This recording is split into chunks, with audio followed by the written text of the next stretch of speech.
Et vous pouvez aussi aller sur le Décodex, Hoaxbuster, Check News, les observateurs vrais ou fake.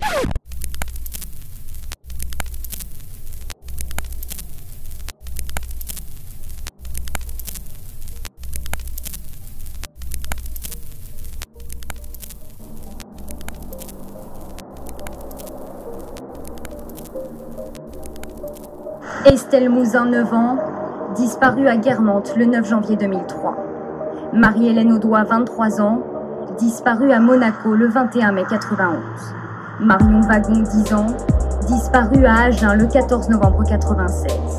3 visages, 3 mystères. En France, entre 40 et 50 000 personnes disparaissent ainsi chaque année. Un cas sur 4 est jugé inquiétant. Des hommes, des femmes, majeurs ou mineurs, qui un jour cessent soudainement et sans aucune raison apparente de donner des nouvelles à leurs proches. Fugues, accidents, crimes déguisés, difficile bien souvent d'expliquer une disparition.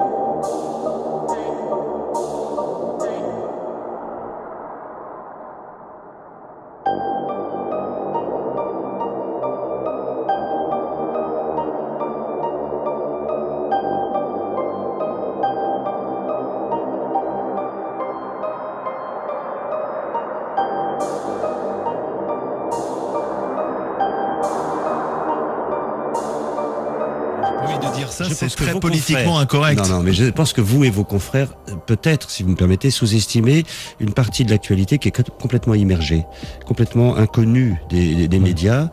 Et vous avez actuellement en France 35 à 40 000 personnes qui disparaissent chaque année. Qui disparaissent. C'est fascinant. Personne se penche sur ces milliers de disparitions. Alors, il y a des suicides qui sont des faux suicides. Il y a des accidents de voiture qui sont des assassinats. Il y a des gens qui partent et qu'on ne retrouve pas parce qu'ils ont voulu changer d'identité. Ce que je veux dire, c'est qu'il y a un monde occulte, caché, souterrain, sous-marin, que, au fond, personne ne cherche à découvrir.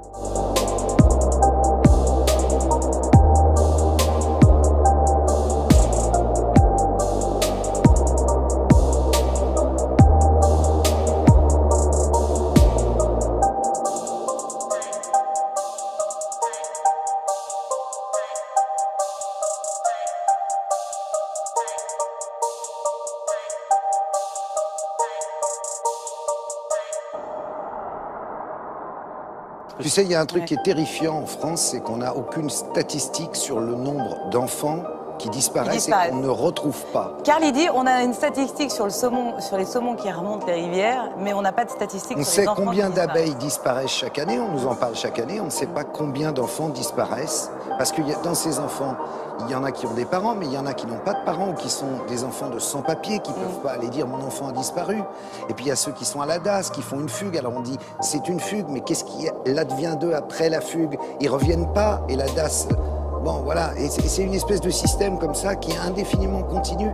Et c'est comme si les pouvoirs publics ne faisaient rien. Dites aussi, il n'y a pas de statistiques en France concernant les enfants disparus. Il n'y a pas de statistiques officielles. Non, ça on a cherché à le savoir par 2 fois. Une fois auprès de Rachida Dati, il y avait une conférence avec des associations justement de défense de l'enfance. Et on lui a posé la question, combien y a-t-il d'enfants disparus en France chaque année? Incapable de le dire.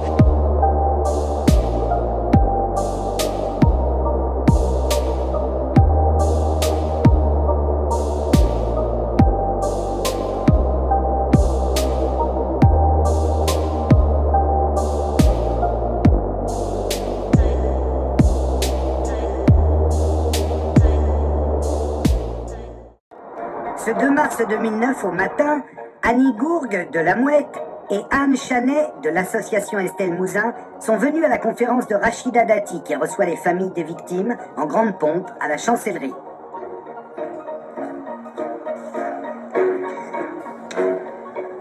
Depuis mon arrivée au ministère, j'ai souhaité que la justice soit plus attentive aux victimes.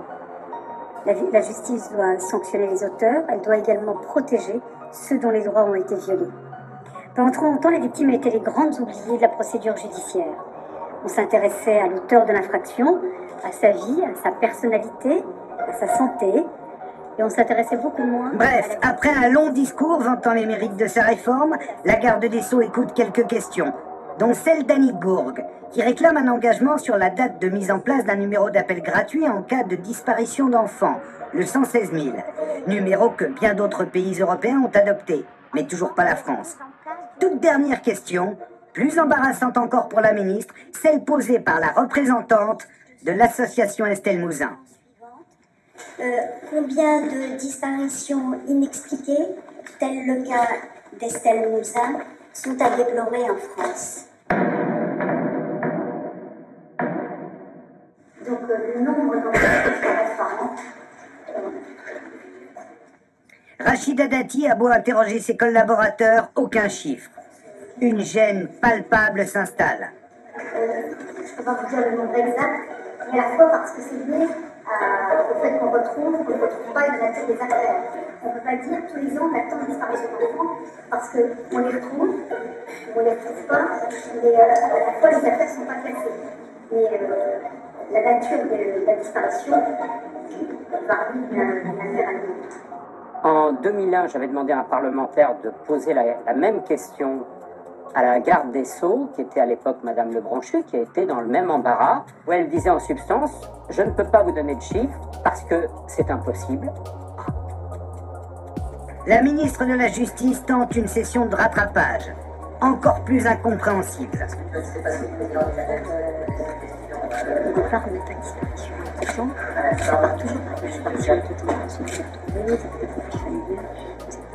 La France est un pays qui regorge de statistiques, où on sait par exemple combien de saumons remontent la Loire chaque année, mais à 100 près, on ne sait pas combien d'enfants disparaissent. La parole est à Chantal Brunel. Oui, mais... Merci, Monsieur le Président. Ma question s'adresse au garde des Sceaux. 3289 jours. Il y a exactement 3289 jours, le 9 janvier 2003, que Estelle Mouzin à Guermantes, en revenant de son école sur le chemin de l'école et de son domicile, a disparu. Dans une rue, bien sûr, très tranquille à Guermantes. Des moyens humains jamais mobilisés et réunis auparavant ont été mis pour retrouver Estelle, tant dans les rangs de la police que dans ceux de la justice. Une cellule spéciale fut même mise en place au SRPJ de Versailles. Samedi dernier, comme chaque année, une marche blanche a été faite à Guermantes pour Estelle. Mais depuis 2009, après plusieurs pistes d'investigation qui se sont toutes révélées infructueuses, après le transfert du dossier à un 4e juge d'instruction, plus rien. On peut comprendre, 9 ans après les faits, que le père d'Estelle, la mère d'Estelle, les amis, les Seine-et-Marnais sont dans le désarroi face à ce qu'on pourrait peut-être appeler un silence ou des réponses insuffisantes de l'administration judiciaire. Alors, Monsieur le Ministre, pourriez-vous nous donner des nouvelles de l'avancement de ce dossier, nouvelles attendues par nombre de concitoyens en Seine-et-Marne? Et outre le cas particulier d'Estelle, quels moyens le gouvernement met en œuvre aujourd'hui afin de favoriser et d'améliorer l'efficacité des recherches dans le cadre de la disparition d'enfants? Merci.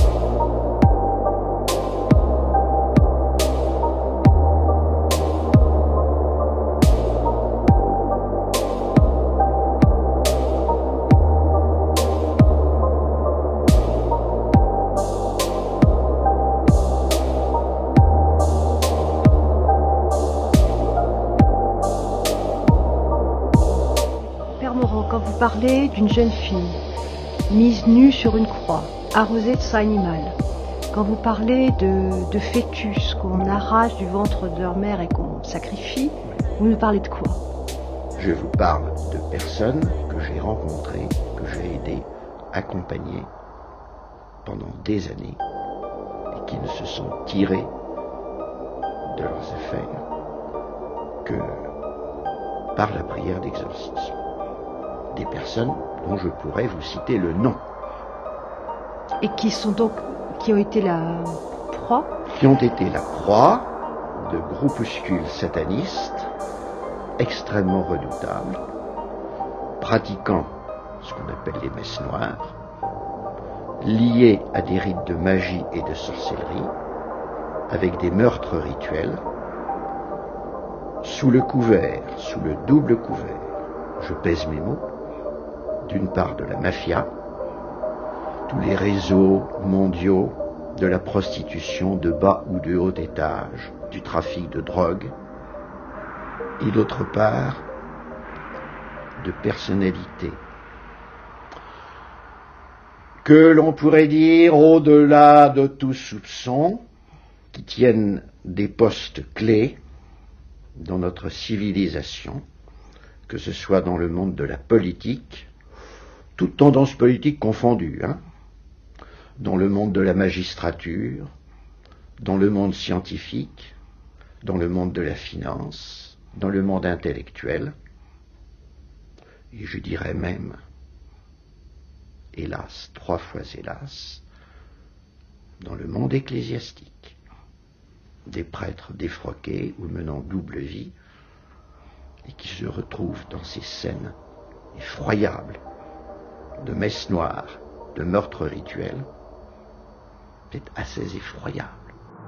Voici maintenant un dossier terrible sur lequel Alain Amar et son équipe travaillent depuis plusieurs semaines. Les accusations qui sont portées dans son enquête par une jeune femme mineure à l'époque des faits sont extrêmement graves. On a même peine à les croire pour certaines d'entre elles, mais c'est sa parole. Les noms qu'elle cite ont été recouverts d'un but pour ne pas atteindre à la présomption d'innocence. Véronique a 20 ans. Depuis l'âge de 5 ans, elle a vécu l'enfer. Violée, prostituée par ses parents qu'elle a dénoncés et qui attendent de comparaître devant la cour d'assises, elle est parvenue à échapper à ceux qu'elle désigne comme ses bourreaux. Son histoire n'est pas ordinaire et peut même paraître inventée. Toutefois, s'il est légitime de douter, ce que nous a dit et répété spontanément cette jeune femme a de quoi révolter. En particulier, lorsqu'elle affirme, malgré les menaces qui pèsent, dit-elle, sur elle, avoir fréquenté une secte satanique, les martinistes, avoir subi des tortures et torturé elle-même. On se fait battre, on se fait mettre des objets dans les orifices, on se fait...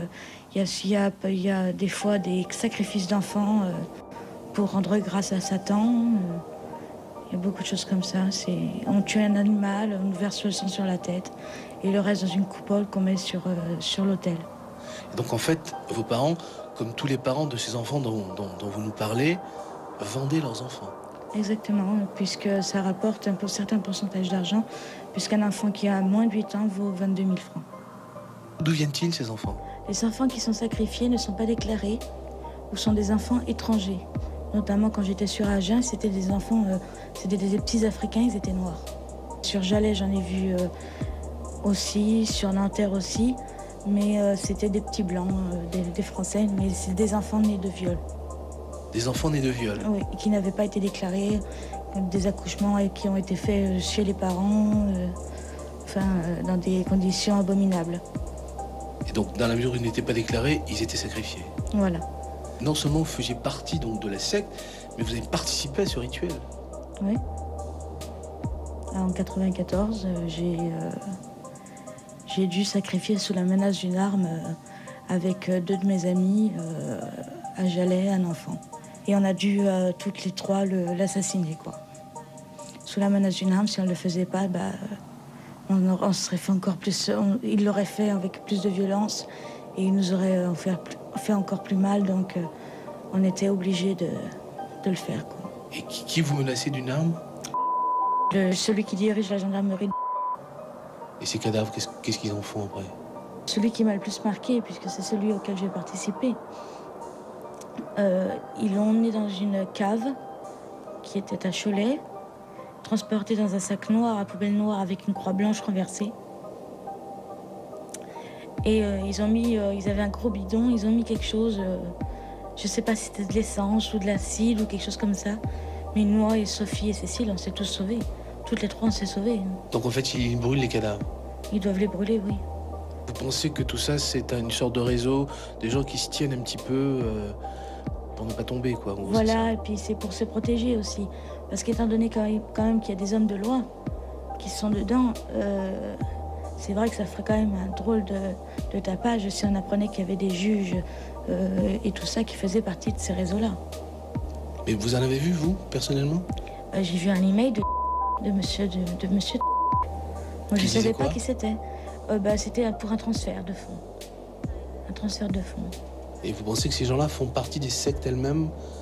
La secte satanique dont vous parlez ou... Ils les couvrent toutes. Je ne dirais pas forcément qu'ils en font partie, mais ils les couvrent, ça c'est sûr. Jean-Claude Dissès est l'avocat de Véronique à Agen, ville où elle fut transférée du Maine-et-Loire vers un foyer fréquenté par des pédophiles. D'abord sceptique sur les accusations de sa cliente, il est aujourd'hui convaincu qu'elle dit la vérité. Je la crois lorsqu'elle dit qu'elle a été violée dans sa famille. Je la crois lorsqu'elle dit qu'elle a été prostituée par certains membres de sa famille. Je la crois lorsqu'elle explique que cette prostitution est forcément et nécessairement passée par de nombreuses personnes adultes qui sont venues abuser d'elle pour de l'argent.